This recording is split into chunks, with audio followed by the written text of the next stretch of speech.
name is Amber Horsley, and I'm a resident here at the Hayden Institute. And today we're going to be talking a little bit about sugar and how it relates to diabetes. So diabetes is a condition where your blood sugar, your blood glucose, is going to rise. This is because this blood sugar cannot enter the cells as efficiently, because a hormone called insulin starts to become resistant and will not allow for that blood sugar to enter the cells as efficiently. And so today we're going to talk a little bit about how this excess blood sugar in the bloodstream is going to affect our body in general.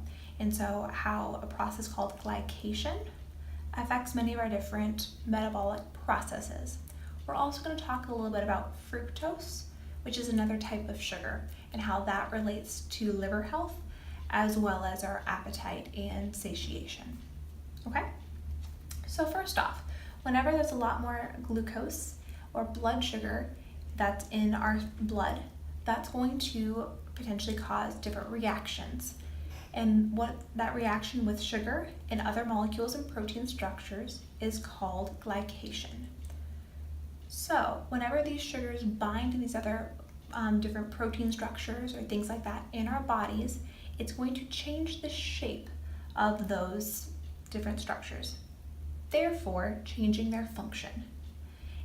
So whenever sugar binds onto them, it's going to change how it's able to work in the body, as well as may make it either more sticky or more sharp.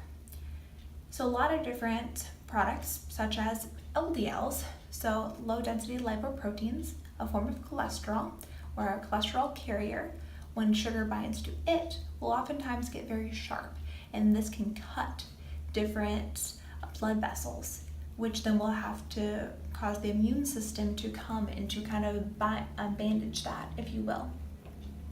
So sugar can bind to different structures like that, causing injury. Also, different types of sugar, different structures, when they're bound to, become more sticky. And so these products can become sticky in any types of the blood vessels, but if they make it through the gamut of some of the bigger ones, they will oftentimes get stuck in the little blood vessels, such as capillaries. And these are found in your fingers and your toes and things like that. So in very extreme cases of diabetes, where blood sugar goes extremely high, and you have a lot of these glycation products, you can have some little structures that are that sticky form with the sugar get stuck in those capillaries. And the problem when that occurs is that the blood cannot pass, and the blood cannot get to the rest of your toes and your extremities. And so a lot of times that's going to cause decreased oxygen in those areas, or hypoxia. And this can cause a lot of issues, even to amputation. And so blood sugar causes a big impact on that and its ability to bind with other structures. Otherwise, even if it gets passed through there, it can cause havoc in other parts of your body as well.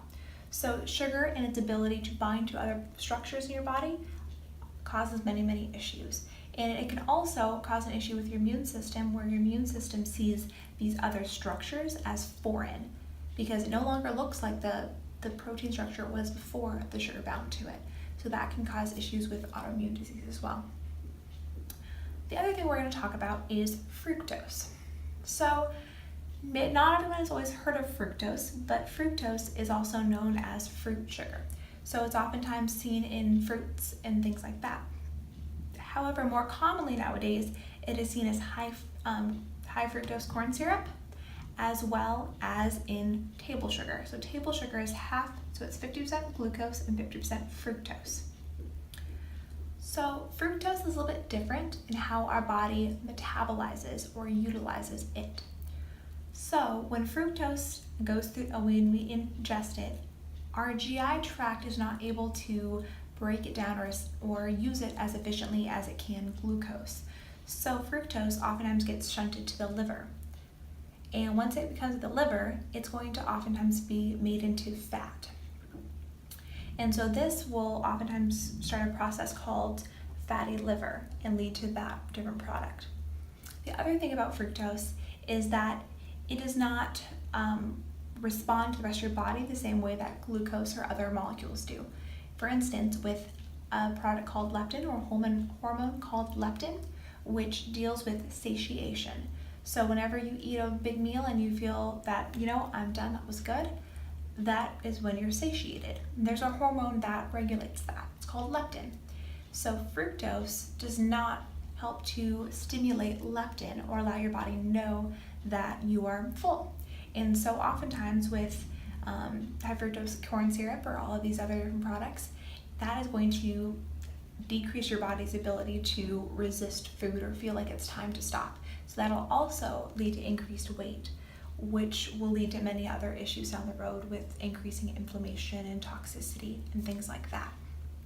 So fructose causes several different issues within our body and the way that it's metabolized, because the body oftentimes can look at it as alcohol or be treated the same way in our liver, causing the same type of issues.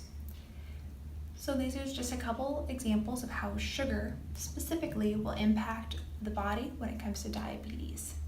If you have any questions, you can definitely contact me at amber@haydeninstitute.com.